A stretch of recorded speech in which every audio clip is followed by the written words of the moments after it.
ദൈവരാജ്യത്തിൻ്റെ ആ മഹത്വത്തിൻ്റെ പൂർണ്ണതയാണ് ഈ സങ്കീർത്തനം മുഴുവനും നിറഞ്ഞു നിൽക്കുന്നത്.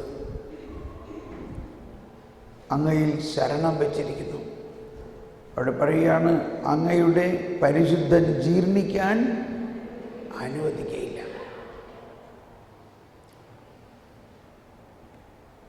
സാധാരണ ശരീരം 4-ാം ദിവസം ജീർണിക്കും. മരിച്ചടക്കുന്ന ശരീരം 4-ാം ദിവസം ജീർണിക്കും. അതുകൊണ്ടാണ് ഈശോ എപ്പോഴും പറയാറുണ്ടായിരുന്നു, ഞാൻ 3-ാം ദിവസം ഉയർത്തെഴുന്നേക്കും. അതായത് 3-ാം ദിവസം ജീർണിക്കില്ല, 4-ാം ദിവസം ജീർണിക്കുള്ളൂ. അപ്പോൾ ഈശോയുടെയും മരണം ഉത്ഥാനത്തിൻ്റെ ഇടയിലുള്ള ഒരുപാട് സംഭവങ്ങളുണ്ട്. അതിപ്പോൾ ഈ ധ്യാനത്തിൽ മുഴുവനും പറയാൻ പറ്റില്ലെങ്കിലും ചില സൂചനകൾ മനസ്സിലാക്കണം. ഈശോ എപ്പോഴും ഞാൻ 3-ാം ദിവസം എന്ന് പറഞ്ഞിരുന്നതിൻ്റെ അർത്ഥം, മറ്റ് മനുഷ്യ ശരീരങ്ങൾ ജീർണിക്കുന്ന പോലെ ദൈവപുത്രനായ യേശുവിൻ്റെ ശരീരം ജീർണിക്കാൻ ദൈവം അനുവദിക്കില്ല. ജീർണിക്കാൻ പറ്റില്ല. അത് ഇറ്റ് ഈസ് ഇമ്പോസിബിൾ. അവിടെ മറ്റൊരു തത്വം മനസ്സിലാക്കേണ്ടത്, ശ്രദ്ധിക്കണം, ഈശോ മരിച്ചു. ഈശോയുടെ മരണം എന്ന് പറഞ്ഞാൽ ആത്മാവും ശരീരവും വേർപെടുന്നതാണ് മരണം. ആത്മാവും ശരീരവും വേർപെടുന്നതാണ് മരണം. ഈശോയുടെ ശരീരവും ആത്മാവും വേർപെട്ടു.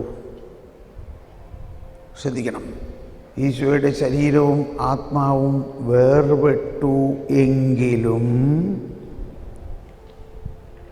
ഈ ശരീരവും ആത്മാവും ഒന്നിച്ചായിരുന്നപ്പോൾ ഉണ്ടായിരുന്ന ആ ശരീരത്തിലുള്ള ദൈവിക സ്വഭാവം, ഈ ശരീരവും ആത്മാവും രണ്ടായിട്ടല്ല ഉണ്ടാക്കപ്പെട്ടത്, ഒന്നിച്ചാണ് ഉണ്ടാക്കപ്പെട്ടത്. ആ ശരീരത്തിനൊരു ദൈവിക സ്വഭാവമുണ്ട്. ആ ദൈവിക സ്വഭാവം ആത്മാവ്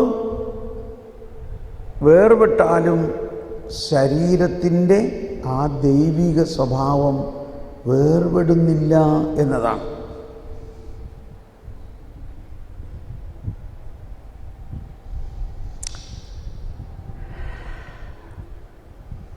ഈശോ മരിക്കുന്നതിന് മുമ്പ് എപ്പോഴും പറയും, ഞാൻ 3-ാം ദിവസം ഉയർത്തെഴുന്നേക്കും. അവരെന്നെ കൊല്ലും, എന്നാൽ ഞാൻ 3-ാം ദിവസം ഉയർത്തെഴുന്നേക്കും.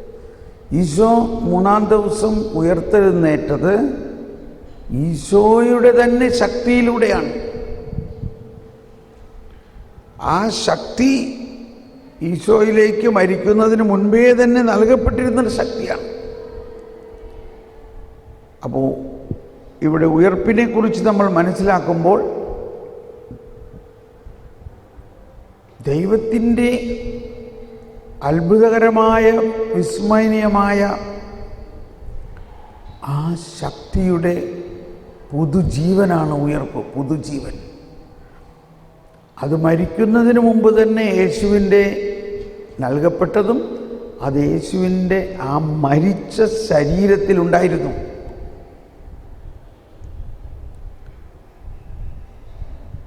യേശു മരിക്കുന്നതിന് മുൻപ് തൻ്റെ ശരീരമെല്ലാം അവർ ചാട്ട കൊണ്ട് അടിച്ച് കീറി, മാംസകഷ്ണങ്ങളെല്ലാം പോയി,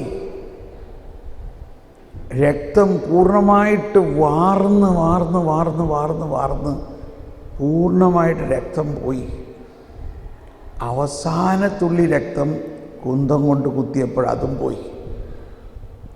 ഇപ്പോൾ ഈ അടക്കപ്പെട്ടിരിക്കുന്ന ശരീരത്തിൽ ഒരു തുള്ളി രക്തം പോലും ഉണ്ടായിരുന്നില്ല. ശരീരം തന്നെ കുറേ മുറിച്ച് ബ്രൂയിസ്ഡായിരുന്നു. അവനെ കണ്ടവർ അമ്പരന്ന് പോയി. തിരിച്ചറിയാൻ പറ്റാത്ത വിധത്തിൽ അവൻ വിരൂപനായിരുന്നു. എന്നാൽ ആ അടക്കപ്പെട്ട ശരീരം ജീർണിച്ചില്ല എന്ന് മാത്രമല്ല, ആ കബറിടത്തിൻ്റെ ഉള്ളിൽ നടന്ന സംഭവം എന്താണ്? ഒരു വശത്ത് ആ കബറിടത്തിൽ ആയിരിക്കെ തൻ്റെ ആത്മാവിലൂടെ ലോകത്തിൻ്റെ ആരംഭം വരെ പോയി മനുഷ്യവംശത്തെ, ആദം മുതൽ ക്രിസ്തു വരെയുള്ള മനുഷ്യവംശത്തെ വിമോചിപ്പിച്ചു അവരുടെ പാപത്തിൽ നിന്നും. അവരുടെയും കൂടി പാപത്തിന് യേശു പരിഹാരം ചെയ്ത് കഴിഞ്ഞിരുന്നതുകൊണ്ട്. മറുവശത്ത് ഈ ദുഃഖ ശനിയാഴ്ച അല്ലെങ്കിൽ ആ വലിയ ശനിയാഴ്ച ഈശോയുടെ ശരീരത്തിൽ പുതിയ രക്തം ഉണ്ടായി. പുതിയ രക്തം.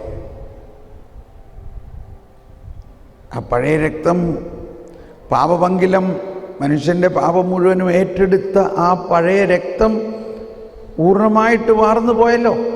പോയോ ഇല്ലയോ? പോയി. ഇനി ഉയർക്കുന്ന ആ ഉയർത്ത ശരീരത്തിൽ രക്തമുണ്ടായിരുന്നോ? ഉണ്ടായിരുന്നോ? ഉണ്ടായിരുന്നോ? രക്തമില്ലെങ്കിൽ ജീവനില്ല. ആ ശരീരം മരിച്ചടക്കിയ പോലെ ആയിരുന്നോ? അത് ആ ശരീരം പുതിയ ശരീരമായിരുന്നോ? അപ്പം ഈശോയിൽ വിശ്വസിക്കുക എന്ന് പറഞ്ഞതിൻ്റെ അർത്ഥം ആ വിശ്വസിക്കുന്ന വ്യക്തിക്ക് ഈ പുതിയ ശരീരവും ഈ പുതിയ രക്തത്തിലും പങ്കാളിത്തം കിട്ടുകയാണ്. പങ്കാളിത്തം എന്ന് പറയുമ്പോൾ പങ്ക്, ഓഹരി, ഇൻഫിനിറ്റ്. അഭികാമ്യമായ ദാനമാണെനിക്ക് കർത്താവാണെൻ്റെ ഓഹരിയും പാനപാത്രവും എൻ്റെ ഭാഗധേയമവിടത്തെ കൈകളിലാണ്. അഭികാമ്യമായ ദാനമാണെനിക്ക് അളന്നു കിട്ടിയിരിക്കുന്നത് വിശിഷ്ടമായ അവകാശം എനിക്കു ലഭിച്ചിരിക്കുന്നു. കണ്ടോ? വിശിഷ്ടമായ അവകാശമാണ് എനിക്ക് ലഭിച്ചിരിക്കുന്നത്. ഇതെൻ്റെ ജന്മാവകാശമാണ്. ഇപ്പം നമ്മുടെ വീട്ടിൽ 5 മക്കളുണ്ട്. അപ്പൻ 5 ഏക്കർ സ്ഥലമുണ്ട്. അത് വിഭജിച്ച് ഓരോരുത്തർക്കും ഓരോ ഏക്കർ കൊടുത്തു. ഇതവരുടെ അവകാശമാണ്. അങ്ങനെ ആ അവകാശം കൊടുക്കുന്നതിൻ്റെ ഒരു ഭൗമികമായ പദമാണ് അവിടെ ഉപയോഗിച്ചിരിക്കുന്നതെങ്കിലും എന്താ ഭൗമികമായ പദം? അഭികാമ്യമായ ദാനമാണെനിക്ക് അളന്ന് കിട്ടിയിരിക്കുന്നത്. അതായത് ഓഹരി, അവൻ്റെ ജന്മനാ ഒരുത്തന് കിട്ടുന്ന ഓഹരി ആണത്. ഓഹരി എന്ന് പറയണത്. എന്നാൽ അളന്ന് കിട്ടിയിരിക്കണം. അതവൻ്റെ അവകാശമാണ്. അവർ 5 മക്കളുണ്ട്. അപ്പൻ 5 ഏക്കർ സ്ഥലമുണ്ട്. അതിനകത്ത് 1 ഏക്കർ അവൻ്റെ അവകാശമാണ്. അത് അളന്ന് കൊടുക്കുക എന്ന് പറയണത് അതവൻ്റെ അവകാശം അവൻ കൈപ്പറ്റുക എന്നർത്ഥം. എന്ന പോലെയാണ് ദൈവം എൻ്റെ ഓഹരി, ദൈവം നിൻ്റെ ഓഹരി. ദൈവം നമ്മൾ ഓരോരുത്തരുടെയും അവകാശമാണ്. അവകാശം.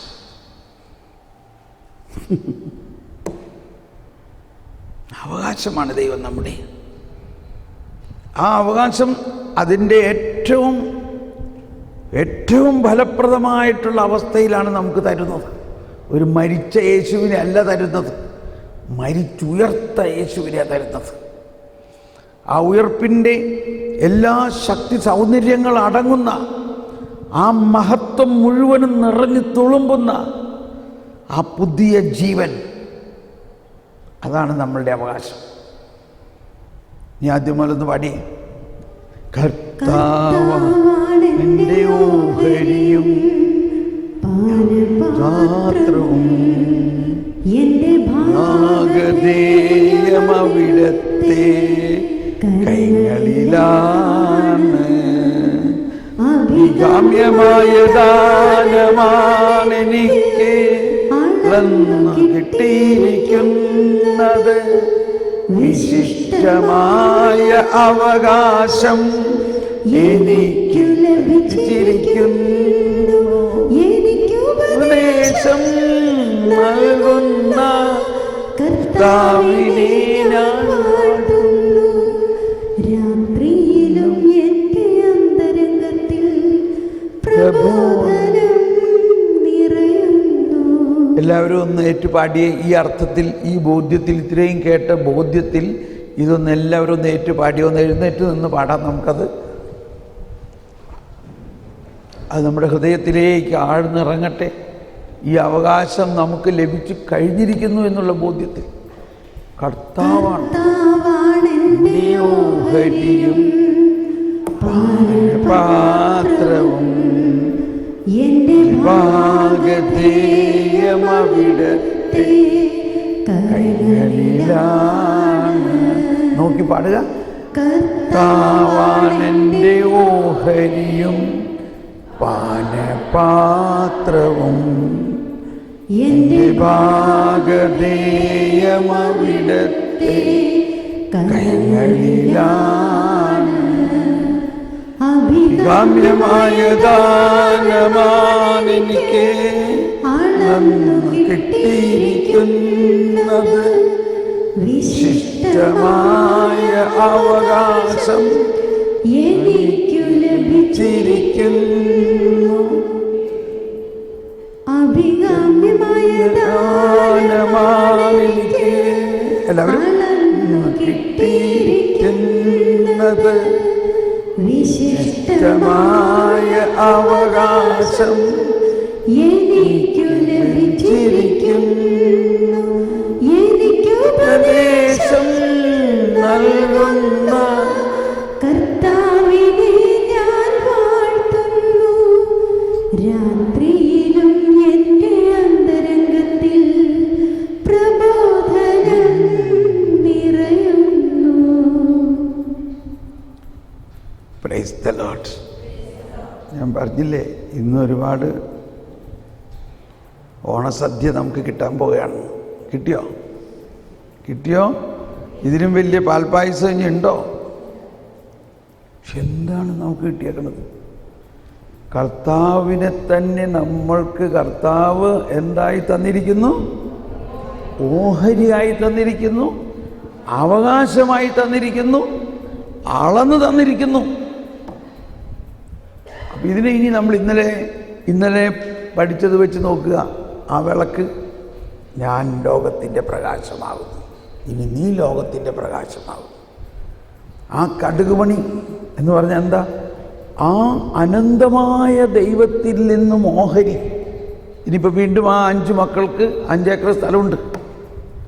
ഭൗതികമായ കാഴ്ചപ്പാടിൽ നോക്കുമ്പോൾ 1 ഏക്കർ വെച്ച് കിട്ടും, ഇല്ലേ?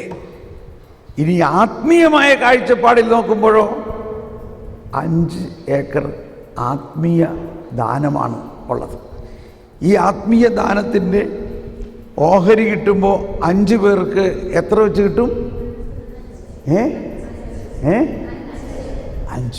ഓരോരുത്തർക്കും എന്ത് കിട്ടും? 5. കണ്ടോ, പിള്ളേർക്ക് എളുപ്പം മനസ്സിലായി. ഈ ധ്യാനത്തിൻ്റെ ഒരു പ്രത്യേകതയാണിത്. ഇത് പിള്ളേർക്ക് എളുപ്പം മനസ്സിലാവും. ഈ ധ്യാനം നമ്മൾ വിചാരിക്കും, അയ്യോ ഇത്രയും വലിയ ഹൈ തിയോളജിയൊക്കെ ഇവർക്ക് മനസ്സിലാവും. ഇവർക്ക് എളുപ്പം മനസ്സിലാവും. കാരണം ഇവരുടെ അകത്ത് പഴയ തിയോളജി കയറിയിട്ടില്ല. അതുകൊണ്ടാണ്. ഇവരിൽ അധികം ഫരിസേയനില്ല.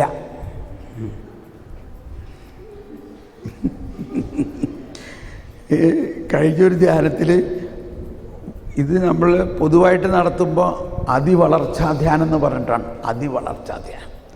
ഒരു 5-10 ധ്യാനം കൂടാത്തവർ ഇതിന് പ്രവേശനമില്ല. അങ്ങനെ ഇരിക്കുമ്പോൾ മുമ്പിൽ തന്നെ ഒരു പെൺകുട്ടി ഇരിക്കുകയാണ്. ഞാൻ ചോദിച്ചു, നീ എങ്ങനെ ഇതിനകത്ത് കയറി? നിനക്ക് എത്ര വയസ്സായി? 19 വയസ്സായിട്ടുള്ളൂ. നിനക്ക് എങ്ങനെ ഈ ധ്യാനത്തിൽ വരാൻ പെർമിഷൻ കിട്ടി? ഞാൻ ഭയങ്കര ആഗ്രഹിച്ച് പ്രാർത്ഥിച്ച് എങ്ങനെയെങ്കിലും എനിക്ക് തോമസ് പോൾ ബ്രദറിൻ്റെ ഒരു ധ്യാനം കൂട്ടണമെന്നുണ്ട്. അപ്പോൾ ഞാൻ വിചാരിച്ചു, ദൈവമേ എന്താണാവോ ഇവൾക്ക് കിട്ടാൻ പോകുന്നത്. പക്ഷേ ധ്യാനത്തിൻ്റെ അവസാനത്തിൽ നോക്കിയപ്പോൾ അവൾക്കെല്ലാം മനസ്സിലായി. അവൾ സാക്ഷ്യം പറയാൻ ഓടി വരണ കാണണം, എല്ലാം മനസ്സിലായി. നമ്മൾ വളരെ അണ്ടർ എസ്റ്റിമേറ്റ് ചെയ്യാണ് ഈ കുട്ടികളെയൊക്കെ. കുഞ്ഞായിരിക്കുമ്പോഴാണ് ഈ പരിശുദ്ധാത്മാവിൻ്റെ വലിയ കാര്യങ്ങൾ ഗ്രഹിക്കാൻ എളുപ്പം സാധിക്കുന്നത് എന്നുള്ളതാണ്. പക്ഷേ നമ്മൾ കുഞ്ഞായിരിക്കുമ്പോൾ അവരെ ട്രിഗ്നോമെട്രിയും മാത്തമാറ്റിക്സും ബയോളജി, സുവോളജി, കെമിസ്ട്രി, ഫിസിക്സ് ഇതൊന്നും പഠിക്കേണ്ട ആവശ്യമില്ല. ഇതൊക്കെ പഠിക്കണം. ഫ്രാൻസിസ് അസീസിയുടെ മാതിരി ശുശ്രൂഷ ചെയ്യാൻ പറയും. ഇതൊന്നും പഠിക്കേണ്ട. നിങ്ങളൊക്കെ തോറ്റുപോട്ടെ, എന്നാലേ മഠത്തിൽ പ്രയോജനം ഉണ്ടാവുള്ളൂ. അങ്ങനെയുള്ള കുറച്ച് തോറ്റ കന്യാസ്ത്രീകൾ വേണം ഇവിടെ.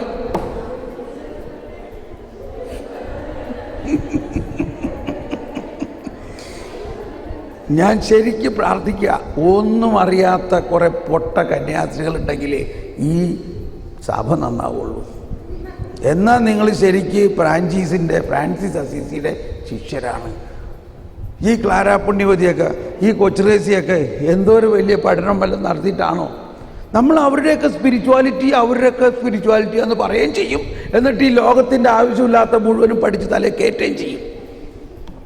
ഞാൻ എൻജിനീയറിംഗ് പഠിച്ച് 20 വർഷം ജോലി ചെയ്തിട്ട് എൻ്റെ തലമുടി മുഴുവനും പോയി എന്നല്ലാണ്ട് എനിക്ക് ഒരു പ്രയോജനവും കിട്ടിയിട്ടില്ല. എന്നാൽ അത് കഴിഞ്ഞിട്ട് 25 വർഷം ഞാൻ കർത്താവിന് വേണ്ടി ശുശ്രൂഷ ചെയ്തതിലാണ് എനിക്ക് പ്രയോജനം. എനിക്കറിഞ്ഞൂടാ. വെറുതെ ആവശ്യമില്ലാണ്ട് ഈ ആൾക്കാരൊക്കെ പഠിപ്പിക്കാനും സ്കൂളുണ്ടാക്കണം. ഇത്രയും വലിയ സ്കൂളും എൻജിനീയറിംഗിൻ്റെ ഒന്നും ആവശ്യമില്ല. കർത്താവിനെ കുറിച്ച് കൊണ്ട് അറിയണം. ഞാൻ വികാരഭരിതനാകുകയാണ്, എന്നോട് ക്ഷമിക്കണം.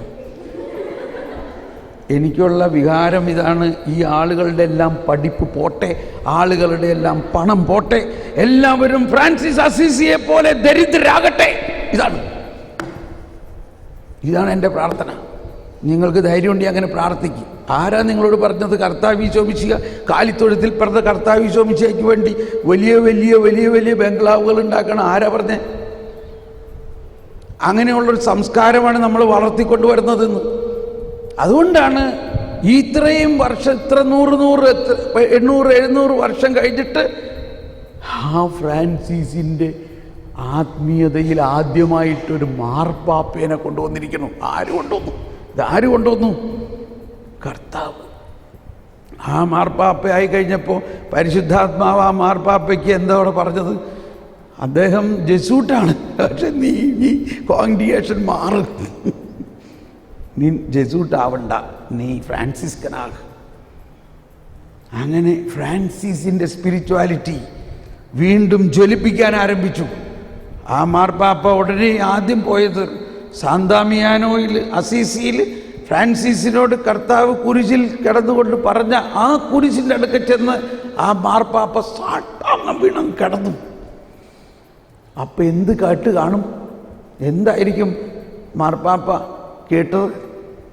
അതേ ശബ്ദം തന്നെയായിരിക്കും കേട്ടതില്ലേ? എന്താണ് കേട്ടത്? റീബിൽഡ് മൈ ചർച്ച് എന്ന് പറഞ്ഞാൽ ഇപ്പം പണിതൊക്കെ ഉടയ്ക്കാൻ. ഈ ജെറുസലേം ദേവാലയങ്ങൾ പോലെയുള്ള ദേവാലയങ്ങളൊന്നും നമുക്ക് വേണ്ട. നമുക്ക് ഇനി കുറെ കാലിത്തൊഴുത്തുകൾ വേണം. ആ ദാരിദ്ര്യത്തിലേക്ക് കൊണ്ടുവരൂ സഭയെ. അപ്പം മാർപ്പാപ്പ ഉടനെ എന്ത് ചെയ്തു?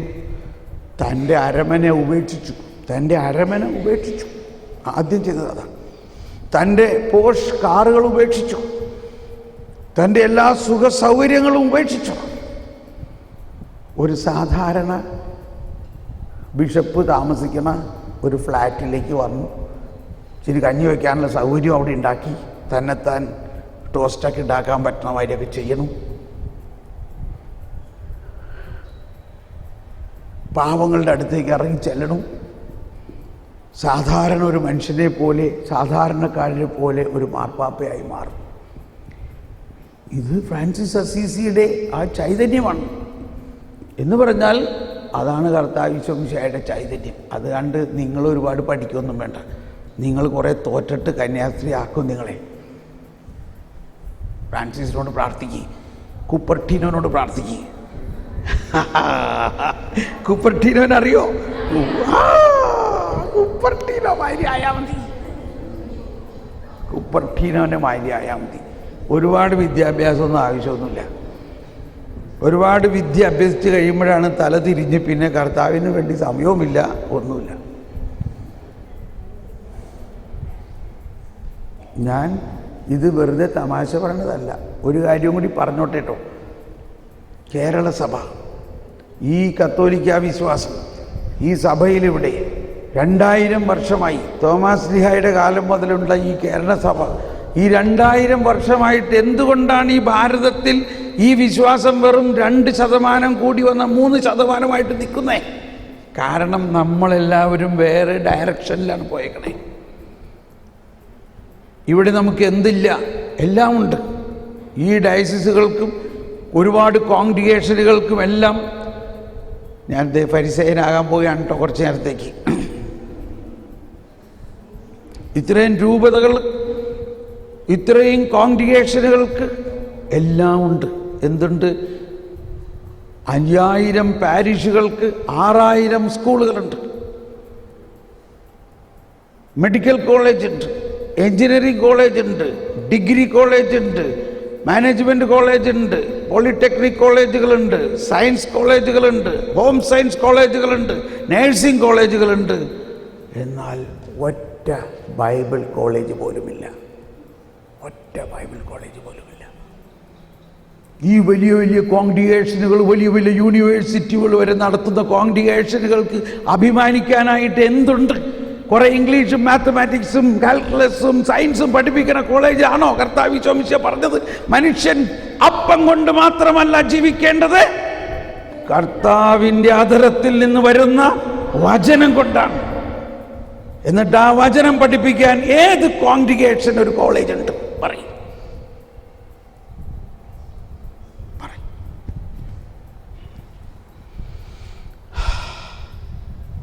സാരമില്ല, നമ്മൾ തുടങ്ങിയിട്ടുള്ളൂ സുവിശേഷ വേല. ആദ്യം മനുഷ്യൻ്റെ പട്ടിണി മാറ്റാനുള്ള മാർഗമാണ് ഇപ്പോഴും എത്തിയിട്ടുള്ളൂ. വചനം പഠിക്കാനോ വചനത്തെ വ്യാഖ്യാനിക്കാനോ, വചനമെല്ലാം ചുമ്മാ അതിനകത്ത് എഴുതിയേക്കുന്ന അക്ഷരം അനുസരിച്ച് വ്യാഖ്യാനിക്കാൻ, അതിൻ്റെ അന്തരാർത്ഥം വ്യാഖ്യാനിക്കാൻ, അത് പഠിപ്പിക്കാനുള്ള സംവിധാനമുണ്ടോ? എന്നോട് ക്ഷമിക്കണേ, ഞാനൊരു ജനറലേറ്റിൽ നിന്നാണ് സംസാരിക്കുന്നത്. ചിലപ്പോൾ ഇവിടെയുള്ള കൗൺസിലേഴ്സിനോ അല്ലെങ്കിൽ ഇവിടുത്തെ വായുവിന് ഒരു തോന്നിച്ചാൽ നിങ്ങൾക്ക് വേണമെങ്കിൽ ഒരു ബൈബിൾ കോളേജ് ഉണ്ടാക്കാൻ പാടില്ല. എന്തുകൊണ്ട് പാടില്ല? ഒന്നുകൂടി ശ്രവിക്കണം. പരിശുദ്ധാത്മാവേ, നീ എന്താ പറയണേ?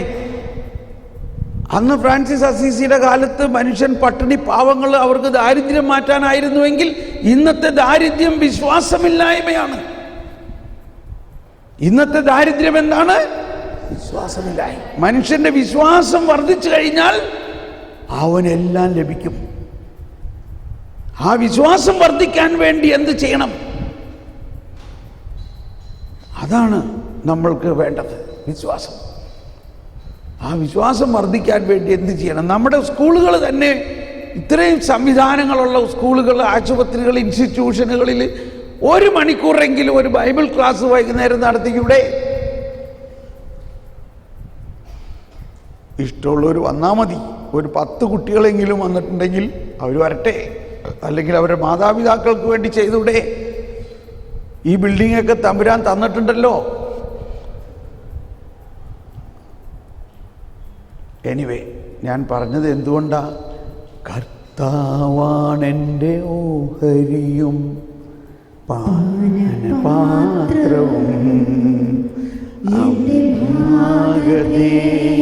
അവിടത്തെ കരങ്ങളിലാണ്. അഭികാമ്യമായ ദാനമാണെനിക്ക് അളന്ന് കിട്ടിയിരിക്കുന്നത്. വിശിഷ്ടമായ അവകാശം എനിക്കു ലഭിച്ചിരിക്കുന്നു. സ്നേഹമുള്ളവരെ, ഈ വചനം സാധാരണ ആൾക്കാർ വായിച്ചു കഴിഞ്ഞാൽ എന്ത് വിചാരിക്കും? ആ, ശരിക്കും എനിക്ക് എന്തോ സ്ഥലം അളന്ന് തരാൻ പോകുന്നതെന്നല്ലേ വിചാരിക്കുള്ളൂ. എന്നിട്ട് പിന്നെ ആ സ്ഥലം അന്വേഷിച്ച് നടക്കും. കർത്താവ് സന്ദേശം തന്നിട്ടുണ്ട്, കണ്ടോ, അളന്ന് തരാൻ പോകാണെന്ന് എനിക്ക്. അപ്പം മരിക്കണേക്ക് മുമ്പ് തന്നെ ഓഹരിയൊക്കെ എനിക്ക് അളന്ന് തരാമെന്നാണ് ഇതിൻ്റെ അർത്ഥം എന്നേ വിചാരിക്കുള്ളൂ. പക്ഷെ എന്താ അവിടെ പറഞ്ഞിരിക്കുന്നത്? കർത്താവാണ് എൻ്റെ ഓഹരി. അത് സ്വീകരിച്ചിരിക്കുന്നവരാണ് നിങ്ങളെല്ലാവരും. അതുകൊണ്ട് നമ്മുടെ അപ്പൻ്റെ ഓഹരി വിട്ടിട്ട് നമ്മുടെ വലിയപ്പൻ്റെ ഓഹരിക്ക് വേണ്ടി നിങ്ങൾ വന്നിരിക്കുകയാണ്. ആണോ അല്ലയോ? ഭയങ്കര സന്തോഷമാണ് എനിക്കതിൽ. നിങ്ങൾ നിങ്ങളുടെ മാതാപിതാക്കളിൽ നിന്നുള്ള ഭൗമികമായ സകല ഓഹരികളും വിട്ടു. എന്തിനു വേണ്ടി വിട്ടു? കർത്താവാകുന്ന ഓഹരി. കർത്താവാകുന്ന ഓഹരി. കർത്താവാകുന്ന ഓഹരി. അതാണ് ദാരിദ്ര്യത്തിൻ്റെ വ്രതത്തിൻ്റെ അർത്ഥം. അതാണ് നമ്മുടെ ആത്മാവ് പൂർണ്ണമായിട്ട് ദാരിദ്ര്യത്തിലേക്ക് വന്നാൽ മാത്രമേ രാജാതിരാജന് വസിക്കാൻ ഇവിടെ ഇടം കിട്ടുകയുള്ളൂ. അതാണ് ദാരിദ്ര്യം. നമ്മുടെ ആത്മാവിൻ്റെ ഏറ്റവും ദാരിദ്ര്യ അവസ്ഥയിൽ മാത്രമേ ഈശോയ്ക്ക് നമ്മുടെ ഉള്ളിൽ വസിക്കാൻ പറ്റുള്ളൂ. അതിനുവേണ്ടിയാണ് നമ്മൾ എല്ലാം വിട്ടത്. എല്ലാം വിട്ടു. എന്നിട്ട് ഇനി രണ്ടാമത് അങ്ങോട്ടേക്ക് ഫോണും ചെയ്ത് ചോദിക്കൊന്നും വേണ്ട അവിടുത്തെ കാര്യങ്ങൾ. ഞാൻ അവിടെ കുഞ്ഞായിരുന്നപ്പോൾ നട്ടമാവണം കേട്ടോ, അതുമ്പോൾ വാങ്ങിയില്ലേ, നിങ്ങളതിന് വെള്ളം ഒഴിക്കാത്തതുകൊണ്ടല്ലേ എന്നൊക്കെ പറഞ്ഞ് ക്ഷമിക്കണം. ഞാനിങ്ങനെയൊക്കെ ചില നമ്പർ പറയണതുകൊണ്ട് നമ്മൾ വീട്ടിലേക്കൊക്കെ ഫോൺ ചെയ്യുമ്പോൾ ചോദിക്കില്ലേ, ഞാൻ 10ാം ക്ലാസ്സിൽ പഠിച്ചപ്പോൾ നട്ടമാവാണ് കേട്ടോ ആ കിഴക്കിൽ ആ പ്ലാവ്, അതിന് വെള്ളമൊക്കെ ഒഴിച്ചേക്കണേ, പലപ്പോഴും ഞാൻ വരുമ്പോൾ എനിക്കൊന്ന് കാണണം അത് പൂത്ത് നിൽക്കണത്. ആ ആഗ്രഹമൊക്കെ അങ്ങ് മാറ്റിവെക്കി. നീ നിൻ്റെ ജനിച്ച നാടും വീടും എല്ലാം വിട്ട് എന്ന് പറഞ്ഞാൽ അതിൻ്റെ അർത്ഥം നീ ഇനി ആരുടെയാ? കർത്താവിൻ്റെയാ. അപ്പോഴാണ് ഈ ഓഹരി മുഴുവനും നമുക്ക് കിട്ടുന്നത്. ഒന്നുകൂടി പാടിയേ. കർത്താവാണ് എൻ്റെ ഓഹരിയും പാനപാത്രവും എൻ്റെ ഭാഗധേയമവിടത്തെ കരങ്ങളിലാണ് അഭികാമ്യമായ ദാനമാണെനിക്ക് അളന്നു കിട്ടിയിരിക്കുന്നത്. വിശിഷ്ടമായ അവകാശം എനിക്ക് ലഭിച്ചിരിക്കുന്നു. ഓക്കെ, ബൈബിൾ കോളേജ് നടത്താൻ വരുമെന്നും വിചാരിച്ചിരിക്കുമൊന്നും വേണ്ട കേട്ടോ. ഇപ്പോഴേ ബൈബിള് നിങ്ങൾ തന്നെത്താനിരുന്ന് പഠിക്കും. ഇപ്പം ഞാനെങ്ങനെ ഈ ബൈബിള് പഠിച്ചത്? ഞാൻ തന്നെത്താൻ വീട്ടിലും വഴിയിലും യാത്ര ചെയ്യുമ്പോഴാണ് അധികവും ഞാൻ പഠിക്കുന്നത്. രാത്രിയുടെ യാമങ്ങളിലൊക്കെ ഇരുന്ന് പഠിച്ച് അങ്ങനെ കഷ്ടപ്പെട്ട് പഠിച്ചതാണത്. അപ്പോൾ നമ്മുടെ ജീവിതത്തിൽ ഏറ്റവും കൂടുതൽ പഠിക്കേണ്ടത് ഈ ബൈബിളാണ്. നിങ്ങൾ മാത്തമാറ്റിക്സ് തോക്കട്ടെ, സയൻസിൽ തോക്കട്ടെ, പക്ഷേ കർത്താവിൻ്റെ സയൻസ് പഠിക്കും. കർത്താവ് നിങ്ങളെ ഉയർത്തും. ആരെപ്പോലെ? കുപ്പർട്ടീനോനെ പോലെ. വേണോ? കുപ്പർട്ടീനോൻ്റെ മധ്യസ്ഥം എടുത്തിട്ട് കുപ്പർട്ടീനോനോട് പ്രാർത്ഥിക്കും, കുപ്പർട്ടീനോ എനിക്കിതൊന്നും പഠിക്കാനൊന്നും താല്പര്യവുമില്ല, നിൻ്റെ മാതിരി തന്നെയാണ്, എനിക്ക് ആകെ കൂടി 2 ചോദ്യത്തിന് ഉത്തരം അറിഞ്ഞുള്ളൂ, അത് ചോദിച്ചാൽ മതി. അതുകൊണ്ടാണ് കുപ്പർട്ടീനോൻ്റെ മധ്യസ്ഥം എടുത്ത് പോയാൽ പഠിച്ച ഉത്തരത്തിനുള്ള ചോദ്യമേ കിട്ടുള്ളൂ. കാരണം ആവശ്യമില്ലാണ്ട് ഇതൊക്കെ പഠിക്കേണ്ട എന്ത് കാര്യം? ഒരു കന്യാസ്ത്രീ ആകാൻ ഒരുപാട് പഠിക്കരുത്. പിന്നെ എന്ത് പഠിക്കണം? എന്താ പഠിക്കേണ്ടത്? വചനം പഠിക്കണം. വചനം നിൻ്റെ ഹൃദയത്തിലുണ്ടാകണം. നീ അധരം തുറന്നാൽ വചനം ഒഴുകണം. ജനങ്ങളിലേക്കെന്നല്ല, ഈ സൃഷ്ടിപ്രപഞ്ചത്തിലേക്ക്. അതാണ് ഫ്രാൻസിസ് സൃഷ്ടിപ്രപഞ്ചം. ഈ വായുവിനോട് സംസാരിക്കുക. ഹലോ എൻ്റെ സഹോദരിയായ വായു, my sister air, my brother sun, my sister moon, oh my sister death. വെള്ളം. അപ്പോൾ ഇവരെല്ലാവരും നമ്മൾക്ക് വേണ്ടി സൃഷ്ടിക്കപ്പെട്ടിട്ടുള്ളത് എന്തിനാ? നമുക്ക് തിന്നുകൂടി ജീവിക്കാൻ വേണ്ടി മാത്രമല്ല, ഇവരെ ഉപയോഗിച്ച് സുവിശേഷ വേല ചെയ്യാം. ഞാൻ ചിലപ്പോൾ പറയും, വായുവേ ഈ വചനം ലോകത്തിലെല്ലാവരുടെയും ഹൃദയത്തിലേക്ക് കൊണ്ടുപോകും. വായുവിനോട് പറയും, വായു ആ വചനം എല്ലാവരിലേക്ക് എത്തിക്കും. അതാണ് ഫ്രാൻസിസ്കൻ. ചുമ്മാ പറയണ കേട്ടിട്ട് ആൾക്കാർ വിചാരിക്കും വട്ടാണെന്നില്ലേ, വിചാരിക്കട്ടെ, നാലാൾ വിചാരിക്കട്ടെ. നമ്മൾ ചുമ്മാ അങ്ങോട്ട് പറയണം. ലോകത്തിൻ്റെ പ്രകാശമാണ് നീ, വായു, നീ ഇതെല്ലായിടത്തും പോയി പറയും. വിശ്വസിക്കേ, വായു എല്ലായിടത്തും പോയി പറയും. പുതിയ പുതിയ സുവിശേഷ മിനിസ്ട്രികളാണത്, പുതിയ പുതിയ സുവിശേഷ വേലയുടെ പരിപാടികൾ. നമ്മൾ വായുവിനെയും വെള്ളത്തിനെയും എല്ലാം ഉപയോഗിക്കണം സുവിശേഷ വേലയ്ക്കായിട്ട്. നമ്മുടെ ഫ്രാൻസിസ്കൻ തന്നെയല്ലേ അന്തോണീസ്, ഇല്ലേ? അന്തോണീസ് റെമിനി പട്ടണത്തിൽ ചെന്നപ്പോൾ അവിടെയുള്ള ആൾക്കാരെല്ലാം ഈ കൊല്ലത്തെ കടപ്പുറം മാതിരി, കൊല്ലത്തുകാരന്മാരി അല്ല കേട്ടോ, റെമിനി ഗ്രാമവാസികളൊക്കെ പറഞ്ഞു, നിങ്ങൾ ഇവിടുന്ന് വേഗം പോയിക്കോ, ഇവിടെ കത്തനാരൊന്നും ഇവിടെ വരണ്ടെന്ന് പറഞ്ഞു.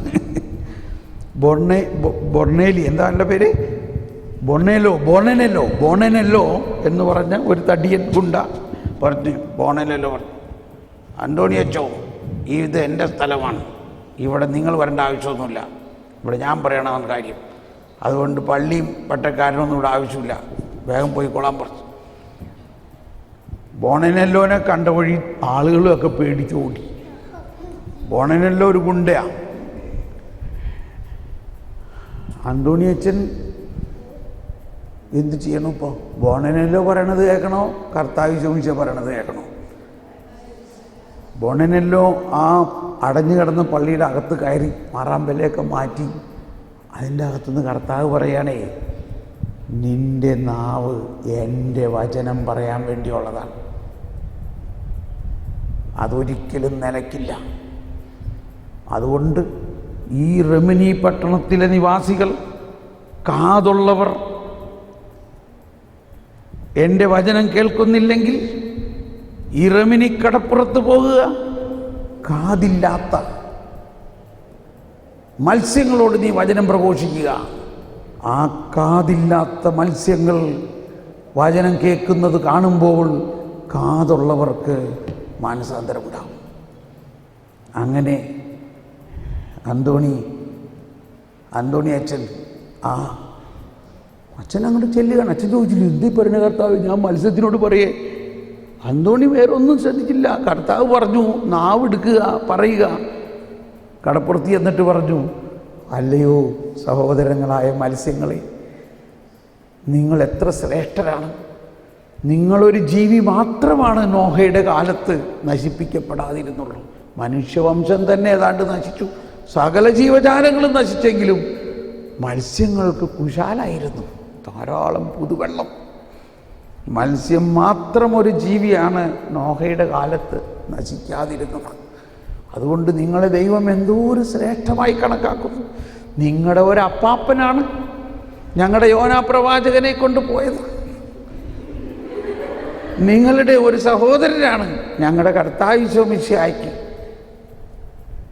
ചുങ്കം കൊടുക്കാൻ, ടാക്സ് കൊടുക്കാൻ നാണയം കൊണ്ടുവന്ന് കൊടുത്തത്. നിങ്ങളുടെ ഒരു പൂർവികനാണ് റെപ്പായൽ മാലാഖയ്ക്ക് ചങ്കും കരലും കൊടുത്തത്. കണ്ടോ, മത്സ്യങ്ങളിത് കേട്ടിട്ട് മത്സ്യങ്ങൾക്ക് ഇങ്ങനെ ഓടി വന്നിരിക്കുക. അവർക്ക് കാതില്ലെന്ന്, മത്സ്യങ്ങൾക്ക് കാതില്ല. പിന്നെ അവരെങ്ങനെയാ കേട്ടെ? അതാണ് ഫ്രാൻസിസ്കൻ. മനസ്സിലാവുന്നുണ്ടോ? കാതില്ലാത്തവർ കേൾക്കും. ഈ കടപ്പുറത്തെ ആളുകളെല്ലാം ഇത് കണ്ടപ്പോൾ ദൈവമേ, അവരെല്ലാവരും അന്തോണി അച്ഛൻ്റെ അടുത്ത് വന്ന് മുട്ടുകുത്തി, ഞങ്ങളോട് ക്ഷമിക്കണേ. പിറ്റേ ദിവസം പള്ളി നിറച്ച ആൾ, ഇതാണ് ഫ്രാൻസിസ്കൻ. വേണമെങ്കിൽ ഒരു കൈ നോക്ക്, ഒന്ന് കടപ്പുറത്ത് പോയി പറയും, കർത്താവേ ഈ അന്തോണീസ് പറഞ്ഞ മാതിരി ഞാനും പറയണം. നിങ്ങൾ ഇതൊക്കെയാണ് പുതിയ സുവിശേഷ വേല എന്ന് പറയണത്. ഇപ്പം ഇതേവരെ നിങ്ങൾ ചെയ്യണതൊക്കെ പഴഞ്ചൻ മെത്തേഡുകളാണ്. ആശുപത്രി നടത്തുന്നത്, സ്കൂൾ നടത്തുന്നത്, ആർക്കാ പറ്റാത്തത്? എന്നോട് ക്ഷമിക്കണം കേട്ടോ, ഞാനീ പറയണത് നിങ്ങളുടെ പ്രവൃത്തികളെ ഒന്നും തരം താഴ്ത്തുകയല്ല. ന്യൂ ഹോറിസോൺ, ദൈവം പുതിയ ചക്രവാളം തുറക്കാൻ ആഗ്രഹിക്കുന്നു. സുവിശേഷ വേലയ്ക്ക് പുതിയ ചക്രവാളങ്ങൾ തുറക്കണം, പുതിയ കാരിസങ്ങൾ ഉണ്ടാകണം. വിശ്വാസം വർദ്ധിച്ചാൽ മാത്രമേ എന്തും ചെയ്തിട്ട് പ്രയോജനമുള്ളൂ. ഇപ്പോൾ ഉള്ള വിശ്വാസം പോരാ, മനുഷ്യൻ്റെ വിശ്വാസം വർദ്ധിക്കണം. അതിനെ എന്ത് ചെയ്യണം എന്നുള്ളത് കർത്താവിനോട് ചോദിക്കണ്ട. ഒറ്റ ദിവസം കൊണ്ട് റെമിനി പട്ടണം മുഴുവനും പള്ളിയിൽ വന്നു. ഒരു കൺവെൻഷനൽ കാര്യമല്ല ചെയ്തത്, നോൺ കൺവെൻഷനലായിട്ട് പോയി കടപ്പുറത്ത് പോയി മത്സ്യങ്ങളോട് പറഞ്ഞു സുവിശേഷം. സകല സൃഷ്ടികളോട് സുവിശേഷം പറയാൻ പറഞ്ഞതാണ് കർത്താവ്. നമ്മൾ മനുഷ്യരോട് മാത്രം പറഞ്ഞു നിൽക്കുകയാണ് ഇവിടെ. വരുവിൻ, നമുക്ക് പ്രാർത്ഥിക്കാം. എല്ലാവരും കണ്ണുകളടച്ച് ഹൃദയത്തിൽ കൈകൾ വെച്ച് എല്ലാവരും ഒന്ന് എഴുന്നേറ്റ് നിന്നേ. പരിശുദ്ധാത്മാവേ, ആത്മാവേ, പരിശുദ്ധാത്മാവേ എന്നുള്ള ഈ ഗാനം ആലപിക്കുമ്പോൾ നമ്മുടെ ഉള്ളിൽ ഇന്ന് തുടിക്കേണ്ടത്